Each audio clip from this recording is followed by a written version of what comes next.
Assalamualaikum warahmatullahi wabarakatuh. Halo semua, perkenalkan aku Naswa Alifia Sofika. Di sini aku bakal jelasin sedikit mengenai sumber daya genetik tumbuhan kapas yang dapat digunakan sebagai bahan baku industri namun tetap ramah terhadap lingkungan. Yuk, mari sama-sama simak dengan baik. Sebelum kita mengetahui sumber daya genetik tumbuhan kapas, kita harus tahu dulu nih apa itu sumber daya genetik. Sumber daya genetik sebagai wujud keanekaragaman hayati merupakan bahan genetik yang terdiri dari tanaman, hewan, jasad renik atau lainnya yang mempunyai kemampuan pewarisan sifat atau hereditas. Pada tanaman, sumber daya genetik terdapat dalam biji, jaringan, bagian lain tanaman, serta tanaman muda dan dewasa. Dengan tingginya tingkat keanekaragaman hayati yang dimiliki Indonesia, maka potensi keanekaragaman sumber daya genetik pun berlimpah, di mana persebarannya meliputi berbagai daerah.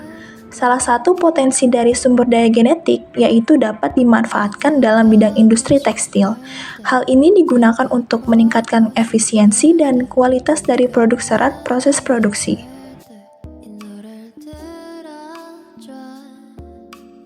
Industri tekstil merupakan salah satu sektor penting dalam perekonomian global yang hampir mendominasi di setiap aspek kehidupan manusia. Produksi tekstil tersebut berasal dari sumber daya genetik yang beraneka ragam. Sumber daya genetik ini meliputi seperti tanaman, serat, dan mikroorganisme yang digunakan dalam proses produksi tekstil. Salah satu tanaman yang digunakan dalam pemanfaatan industri tekstil adalah tanaman kapas.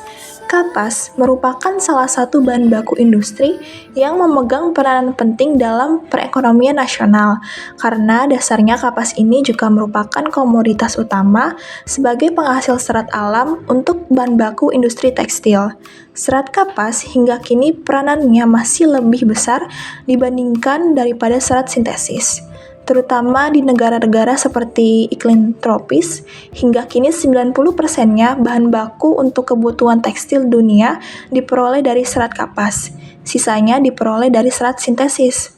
Serat kapas digunakan sebagai bahan baku utama pembuatan kain, terutama kain katun dalam industri di Indonesia. Karena serat ini tahan lama, bentuknya tidak kusut, kuat, dan memiliki permukaan halus atau bertekstur. Selain itu, serat kapas juga digunakan dalam produk-produk kesehatan dan kecantikan, seperti dalam pembuatan pembalut wanita, masker wajah, dan lainnya. Karena kelembutannya, produk ini dianggap cocok yang bersentuhan langsung dengan kulit. Pada terjadinya perubahan iklim dan rasa kekhawatiran yang muncul terhadap dampak lingkungan, para masyarakat, terutama para petani, berusaha mencari solusi yang ramah lingkungan pada tumbuhan kapas. Tumbuhan kapas akan meningkatkan kualitas seratnya apabila berada di lingkungan tertentu yang baik dan benar. Pada tumbuhan kapas memiliki potensi sumber daya genetik agar ramah lingkungan, seperti harus tahan terhadap serangga dan penyakit. Salah satu tantangan terbesar dalam pertanian kapas adalah serangan hama dan penyakit.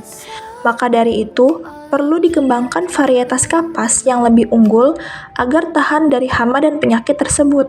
Selanjutnya, peningkatan produktivitas yaitu memungkinkan pengembangan varietas kapas yang lebih produktif, dengan hasil yang lebih tinggi per hektar tanah. Hal ini dapat mengurangi tekanan untuk membuka lahan baru dan mempertahankan ekosistem yang ada.